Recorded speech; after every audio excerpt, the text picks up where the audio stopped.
you just because. That's right. Just because I said, God, I'm available. So they arrest him. Amen. And he gets to this place where he's before King Agrippa and he's before the governor. And finally the charges are being read against him. And they finally said, Paul, we're going to let you speak.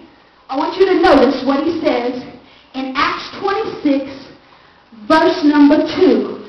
Paul's first reply is, after 2 years, he says, I think myself happy. Now, you know, half of the group in here would have done cussed the governor out. All right. Come on. All right.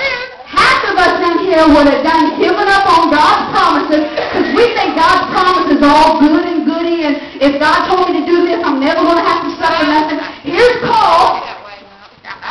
He's been falsely imprisoned for 2 years. He's been falsely arrested. Rumors are flying all around him. Plots to kill him.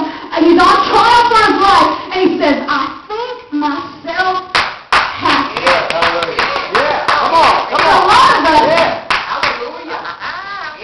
Everybody assumes that we have joy according to what happens to us.